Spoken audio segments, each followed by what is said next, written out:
What's up, guys? Today we're going to talk about six things. Check that out. Little dragonfly just got a drink. Nice. 6 things that I wish I had on my $8.99 Panigale. Panigulers that some of the things they actually solved, if not all of them, solved on the V2, which is kind of cool. So I'm going to hand the camera off to me, Indy, and we're going to talk about it. So the first thing that I wish that the Panigale had, which is just something that I think most Ducati guys are going to want when they have super mids as opposed to the super bikes, is the single-sided swing arm. I know some people like the double-sideds, and that was this was done intentionally to try to capture the Japanese market. But honestly, it's cool, but it's a Ducati. Single-sided swing arms just look better on Ducatis. They're so sick. You know, you gotta do it. And I'm happy with the $8.99. We've done another video as to why I chose the $8.99 over all of the other options for Ducati's Panigale lineup.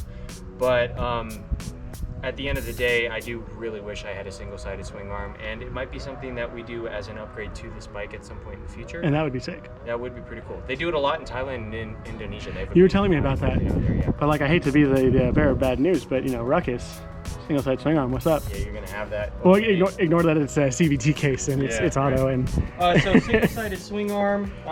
There are drawbacks to that though. Well, there are drawbacks to converting it on this, correct? Not. It's relatively doable. It's obviously expensive, but the biggest drawback of it is that you kind of sacrifice a little bit of how nimble the super mids are. And you don't need that much tire, because obviously you need more tire on the $11.99, $12.99. More power. Yeah. You're just breaking loose all the time. You have traction control to deal with. That's not really the case on an $8.99. There's not so much power that you find yourself needing a wider tire. So. But it will affect. Yeah. In the long run. So that's why I've been on the fence about it.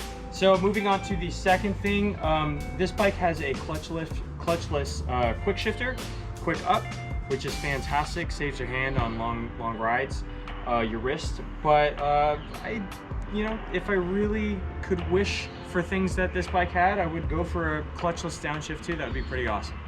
They did sort that out in the V2. They have that on the all of the up super bike models, so it's just something I wish they'd throw in. Along with full color TFT, this is just kind of like that regular display.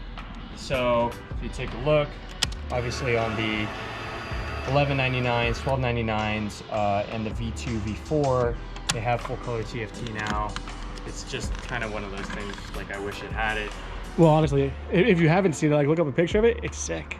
It's so cool. It's so cool. It is so immensely cool. Otherwise, we also have an RC51. If you haven't seen it, check it out. We'll show you 5 reasons why you should pick up an RC51 if you're thinking about it. Definitely do it. But coming off of an RC51, torque for days, this bike has the same amount. It actually has more power. It's two more in both horsepower and torque. So I looked it up. The RC is 135. Yep. To the 148 on the 899, but it has more torque, and it's a larger motor, so it makes sense. But this could use more torque. I just wish this had a little bit more torque, because I'm used to that RC and it was just so nice. The 959 and the V2 have more power. They probably have a little bit more torque too, but I don't think that it's necessarily.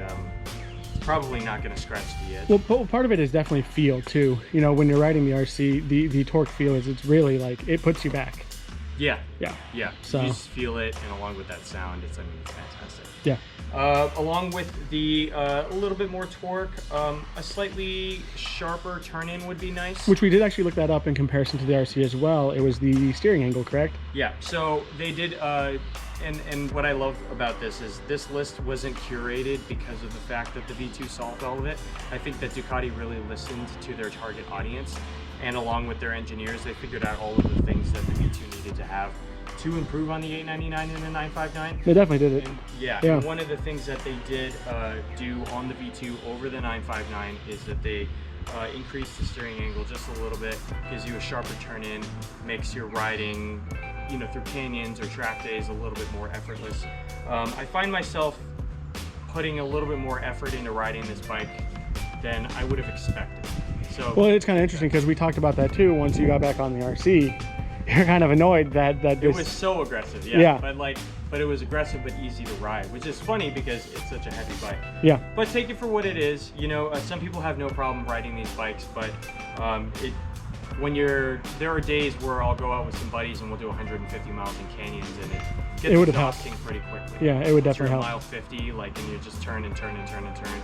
So, and finally, for like a quick bonus reason, or bonus thing that I wish that the 899 had, a better heat shield. They have a V2 heat shield that curves a little bit more, protects you a little bit more. I don't have heat problems from the seat. A lot of people say that the heat comes from the seat. It doesn't come from the seat. It comes from under this exhaust heat shield right here. This is where on a 100-degree day, my right leg feels like it's literally being cooked like a steak. Yeah. So that is going to be something on the list at some point, but that's going to do it. That's basically 6 things that I wish that this bike had. I'm not going to say that any of these things are deal breakers, because at the end of the day, this bike is that they're honestly pretty nitpicky things, but that's fine because you know you own it, and there are things you notice when you ride as much as you do. And these are things that it's like a wish list that like was solved with the V2. Yeah, A, it was completely solved with the V2, and B, like I really had to kind of dig the bottom of the barrel. Yeah, we were actually digging and thinking about what necessarily kind of applied in this list. We don't like to make something that's a bit more. We were like preparing for this video, looking at the bike, like it's sick though. Exactly right. Really, like the only thing I really want is a single-sided swing arm. Like, I would definitely be upfront about the TFT. The color TFT. Yeah. Those are our things. Let us know if you have things that you specifically would have loved to see on the 899 or the 959. Do you think that the V2 solved all the problems? Do you have a V2 or an 899 or 959? Let us know what you guys think of the bike and the video in the comments down below. And if you like the video, please make sure to like, subscribe, ring the notification bell, and we'll see you in the next one. And we appreciate you guys. And a sick bike.